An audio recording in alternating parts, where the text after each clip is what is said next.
자, 150번째 누가복음 토파 읽기 시작하겠습니다. 6장 6절에서 11절 제목입니다.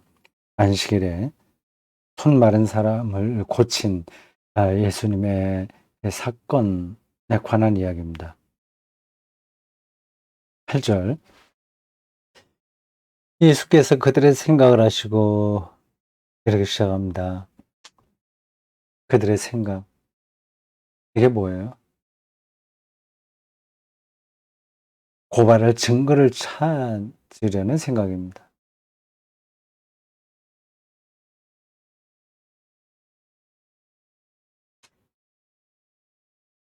이렇게 살지 말아야 되는데 생각을 바르게 해야 되는데 생각을 바르게 하는 게 뭔지를 알기가 힘듭니다. 사람이 이상합니다. 저를 포함해서 드리는 말씀이에요. 근데 방향이 잘못되어 있으면 어떤 생각을 하더라도 다 비뚤어지게 되어 있습니다. 서기관과 바리새인들은 율법을 문자적으로 지키는 것에 자기 인생을 건 사람들이에요. 그런데 예수에게는 자기들하고는 다른 관점이 보이거든요. 그걸 용납하기 힘든 겁니다. 저 예수는 좀 그 율법에 대해서 우리와 생각이 다르구나 이렇게 하고 넘어가면 되는데 그거를 못 견디는 겁니다. 그래서 그 예수를 어떻게 해서든지 끌어내려야 자신들이 정당하다는 사실을 확인할 수 있는 거죠. 그러니까 계속 그렇게 하는 겁니다. 저 사람들의 마음이 원래 좀 강팍하고 나쁘다, 비인격적이다. 근데 그건 아닙니다. 생각의 방향이 잘못되어 있는 거예요. 어쩌면 21세기 어쩌면이 아니라 거의 확실하다고 말할 수 있는데 이 끝을 모를 정도로 나아가고 있는 이 자본주의 메커니즘이 현대인들의 이 생각을 완전하게 지배하고 있습니다. 그 이외의 것은 중요하지 않게 되는 거예요.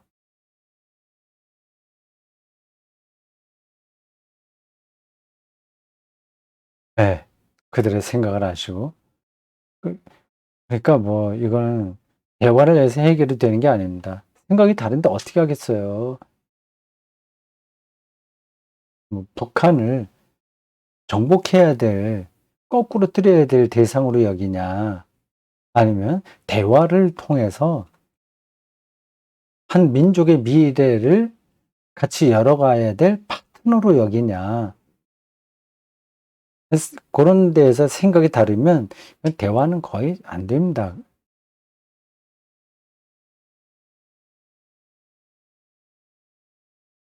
생각을 하시고 손 마른 사람에게 이르시되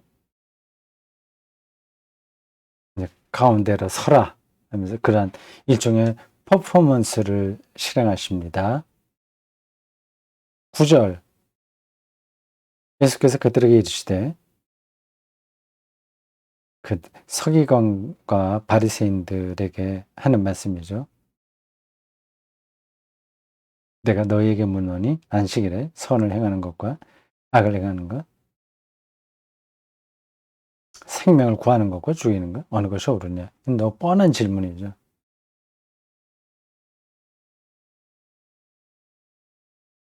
뻔한 질문이긴 한데 서기관과 바리새인들이 대답하기 매우 곤란한 질문입니다.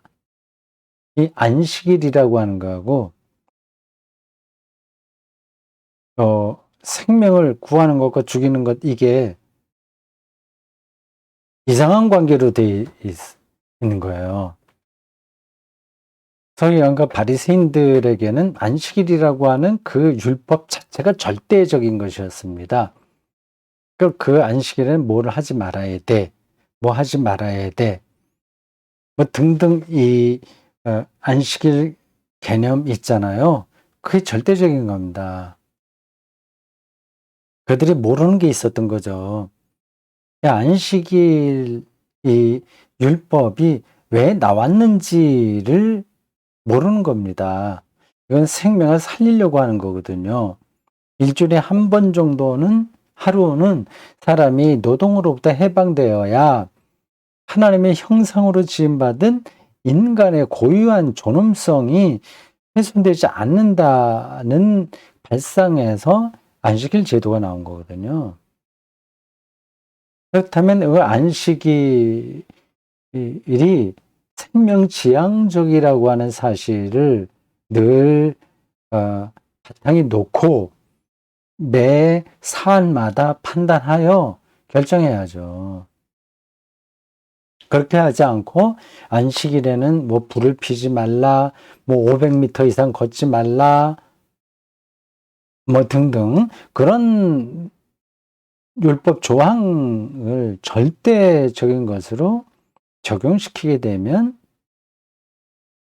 그런 방식으로나마 제한을 두어야 그 유대 민족이 안식일이 말하는 하나님의 생명 안으로 들어간다는 사실은 분명하지만 또 거꾸로 그게 더 중요한 부분들을 놓칠 수 있는 겁니다.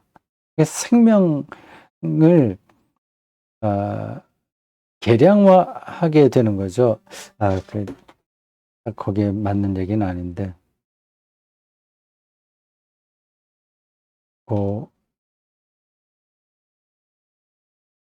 하여튼 뭐 그런 쪽으로 좀 생각해 보시기 바랍니다. 생명을 구하는 것과 죽이는 것 어느 것이 옳으냐 이렇게 얘기를 한 거예요. 그러니까 서기관과 바리새인들도 뭐 장애인 고치고 뭐 이런 거를 나쁘다고 말할 리가 있습니까? 문제는 안식일에 하지 마라 이제 그런 문제 제기죠. 그러니까 그들의 주장도 터무니없는 건 아닙니다. 상당한 근거가 있어요. 근데 그거를 뭐 절대화하니까 문제가 되는 거죠.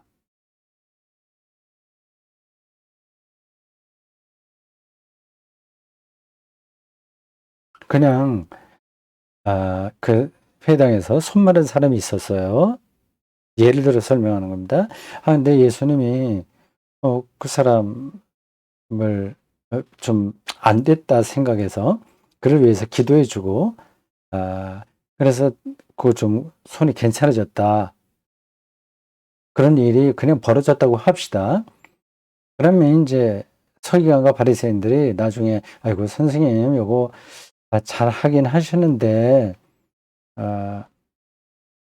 안식일 끝나고 다음날 했으면 더 좋았을 텐데요. 우리들이 보기에 좀 그렇습니다.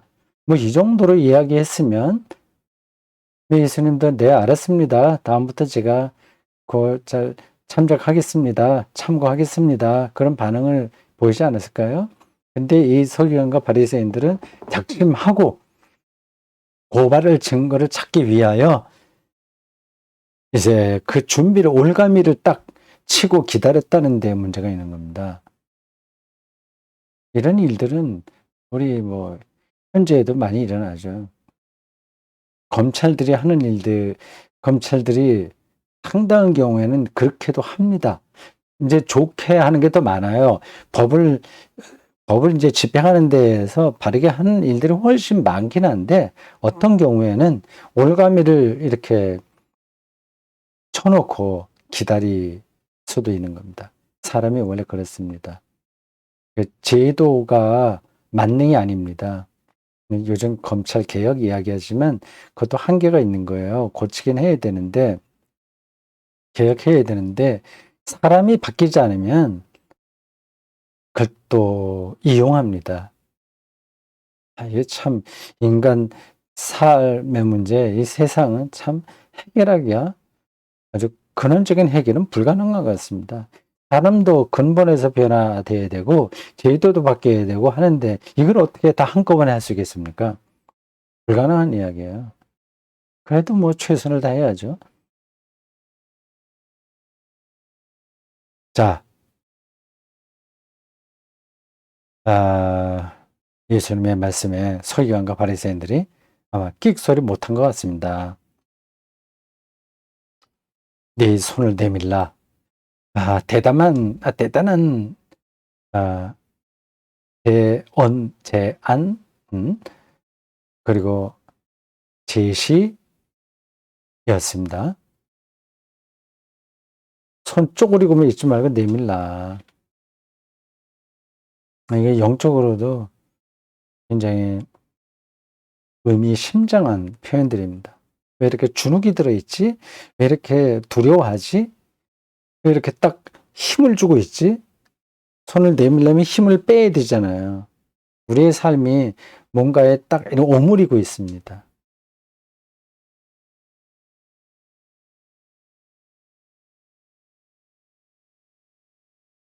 예수님이 그에게 한 말이 그에게 결정적인 위로가 되었는지 그 사람의 오른손이 회복됐다고 합니다. 그럼 좋잖아요. 박수를 쳐야 되잖아요. 사람이 그렇지 않다니까요. 노기가 가득하여 예수를 어떻게 죽일까, 어떻게 할까, 처리할까 하고 서로 의논했다고 합니다. 음, 아주 짧은 이야기인데 인간이 얼마나 악할 수 있는지를 여기서도 볼 수 있고, 어, 그리고 그들을 뚫고 나가서 어떻게 생명을 살려야 하는지에 대한 방향성도 우리가 여기서 배울 수 있습니다. 다른 건 접어두고 네 손을 내밀라 이 말씀이 이렇게 설명하다 보니까 저에게 아주 강력하게 와닿네요. 언제 기회가 있으면 이 본문으로 설교하고 싶습니다. 네 손을 내밀라. 두려워하지 말고 내밀라. 힘을 빼라. 네, 여기까지입니다. 수고했습니다.